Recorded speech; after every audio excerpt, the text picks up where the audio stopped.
Rancangan Undang-Undang Badan Pembinaan Ideologi Pancasila atau RUU BPIP yang diusulkan oleh pemerintah mengandung ketidakjelasan tujuan yang hendak dicapai. Sejati materi muatan suatu rancangan undang-undang merupakan pengaturan lebih lanjut Undang-Undang Dasar 1945. Di sini dipertanyakan posisi RUU BPIP terkait dengan norma dasar yang menjadi dasar hukum pembentukannya. Setidak-tidaknya atas dasar perintah suatu undang-undang untuk diatur dengan undang-undang.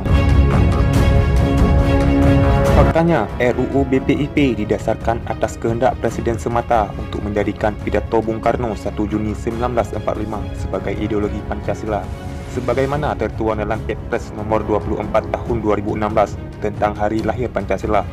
Kehendak tersebut tidaklah berdiri sendiri, melainkan ada perjumpaan kehendak dengan PDIP. Demikian jelas hal ini terbaca dengan dibentuknya Badan Pembinaan Ideologi Pancasila melalui Perpres nomor 7 tahun 2018 hingga munculnya RUU Haluan Ideologi Pancasila atau RUU HIP dan sekarang RUU BPIP. Semuanya itu merupakan satu kesatuan rangkaian proses peta jalan ideologi Pancasila 1 Juni 1945. Peta jalan yang dimaksudkan adalah memuluskan kerja politik ideologis PDIP dalam rangka tafsir tunggal Pancasila. Kondisi demikian menegasikan keberadaan Piagam Jakarta 22 Juni 1945 dan Dekret Presiden 1959 yang secara tegas menyatakan Piagam Jakarta menjiwai Undang-Undang Dasar 1945 dan merupakan satu rangkaian kesatuan dengan konstitusi. Kerja politik ideologis PDIP kemudian merasuk ke dalam pikiran kolektif rezim guna menghadang perjuangan penerapan syariat Islam dalam sistem hukum nasional secara legal konstitusional. Dengan hadirnya RUU BPIP kembali patut diwaspadai. RUU BPIP bukan sebagai jalan tengah penyelesaian polemik, melainkan justru lebih berbahaya dari RUU HIP. Dapat penulis disampaikan di sini beberapa hal yang harus menjadi catatan kita bersama.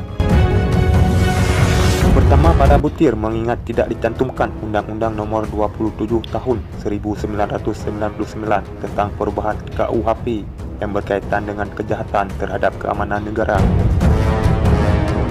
Padahal undang-undang ini demikian penting guna penegakan hukum terhadap siapa saja termasuk partai politik sekalipun yang menyebarkan atau mengembangkan ajaran komunisme, marxisme, leninisme dan segala bentuk dan perwujudan dengan maksud atau tanpa maksud mengubah atau mengganti Pancasila sebagai dasar negara.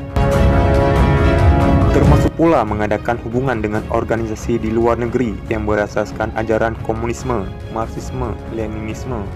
Memang Tap MPRS nomor 25/MPRS/1966 tentang pembubaran PKI.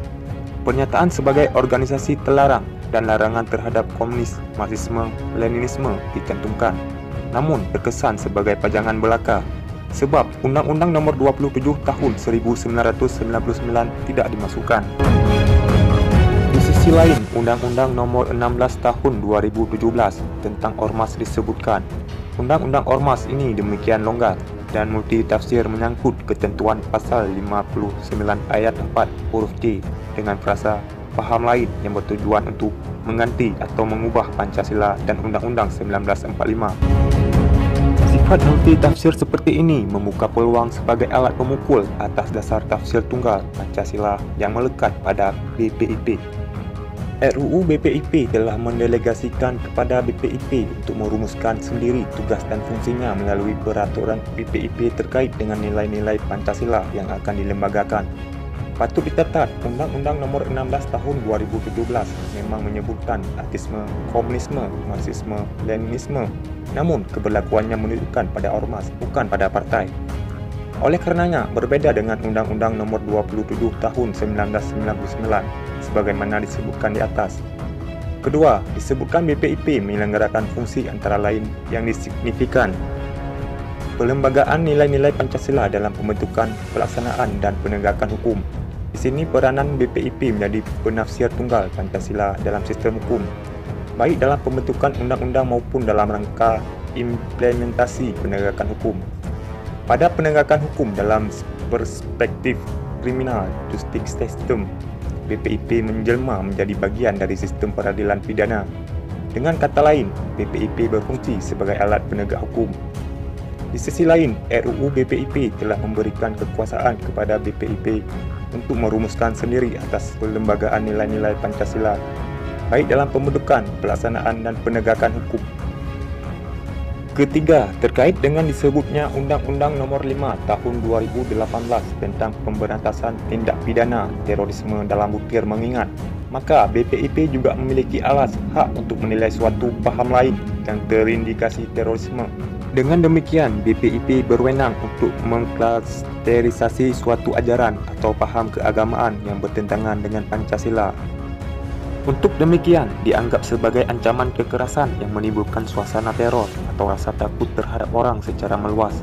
Bukan hal yang tidak mungkin, setiap orang atau ormas Islam yang mewacanakan sistem khalifah dan syariat Islam akan termasuk kategori terindikasi terorisme dan pada akhirnya diterapkan tindakan tertentu. Perlu untuk diketahui, penyelenggaraan pelembagaan nilai-nilai Pancasila dalam pembentukan, pelaksanaan dan penegakan hukum oleh BPIP tidak terdapat dalam RUU HIP. RUU BPIP memang ringkas, hanya 17 pasal, namun mengandung konsentrasi besar dalam sistem penegakan hukum. Keberadaan BPIP jika diingatkan dengan undang-undang sebagaimana dimaksudkan, patut diduga kuat akan mengancam siapa saja yang dianggap sebagai musuh Pancasila.